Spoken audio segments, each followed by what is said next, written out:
Have you seen what's the? Give me a moment. Sorry, I just forgot the name of the show.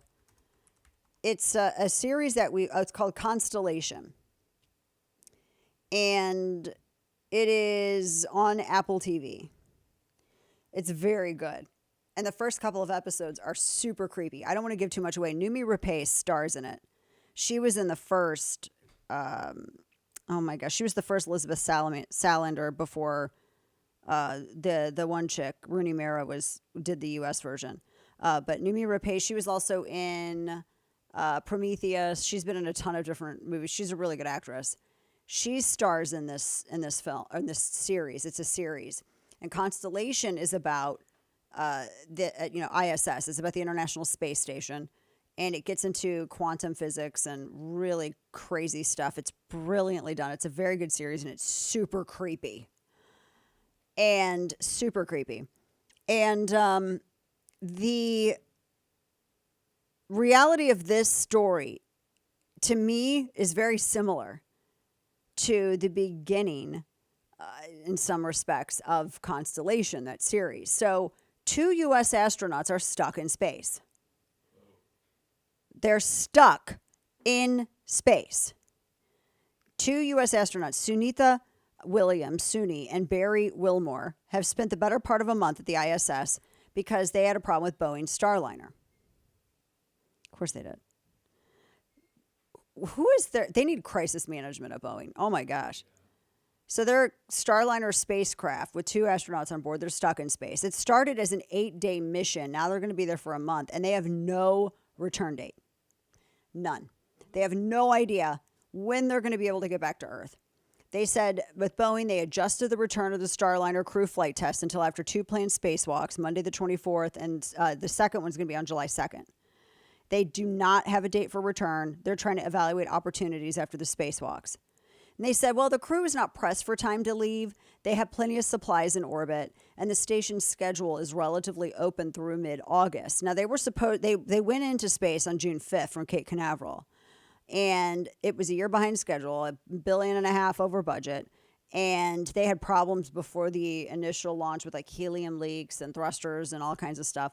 And they said that everything was, not a concern for the return mission, but now they said 4 of the 5 thrusters that were previously shutting down, they're operating normally. One is offline, and they can't get anybody back. And they said they're trying to figure out they're stranded. That's kind of freaky. I don't care how many supplies you have. It's creepy to be stranded in space. So people are asking, could Elon Musk and SpaceX actually go and do it? Because you've had, ISS, you've had people living up there routinely from several, a handful of nations since, for the past, 24 years. And you have the ISS that is in Earth's orbit, goes about 17,500 miles per hour. Because ISS, they said they've extended it already. They were supposed to shut down in 2030. I don't know. But NASA gave SpaceX an $843 million contract to build a vehicle that's going to bring the ISS out of its orbit of Earth when its operating lifespan ends. So they've already had that project going. So now they're wondering, would SpaceX actually be able to design and get an aircraft up there, dock in the ISS? Like, can they get up there and get these people back? Oh my gosh. So not only he's got to deorbit ISS, and maybe could they also get these people home? Can they bring these American astronauts home? There's all kinds of problems. I like that they're having to rely on privatization, quasi-privatization to bring it out. But they said that apparently that Starliner up there is not safely operational. They said that they could maybe get a ride with the Dragon spacecraft, because apparently SpaceX's Dragon craft is attached to the ISS, but it's on the opposite side of the station. And they're trying to kind of figure all this stuff out, how that would work. Would you, even if you have enough supplies, isn't that kind of a mind job to be trapped up in space?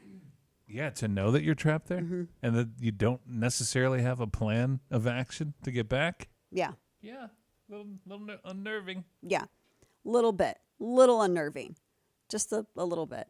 I didn't like the fact that we had to hitch rides on Russian rockets there for a while to get up there to the ISS. I don't know. We shouldn't have any catastrophes like this. Like, how did we go from being the pioneers of space to now we got people stranded up there, and but they are going to rely on us to deorbit ISS when it ceases to, goes past its lifespan. Steve's going, where's our Space Force? They're building. They got to start somewhere. Isn't that what that whole department was created for? Stuff like this? Yeah, we got NASA. Like, Space Force, I think, is more about defense, where this is more about exploration. But I agree with you. I think that it has to work, congruently, because I do think that space exploration is also a part of national security.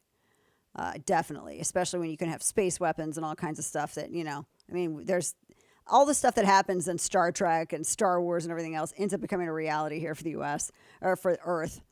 But I know our space. The thing that sucks about space is that we're all here way too early to really go all out and enjoy it. And so, we have a Space Force, we got cool uniforms, and, Space Force, it sounds pretty cool. You think you're fighting Martians, but we're not there yet. We're still, gosh darn it. It's like wanting to go and explore the world, but you still think that there'd be monsters out there and you're too early. I don't know.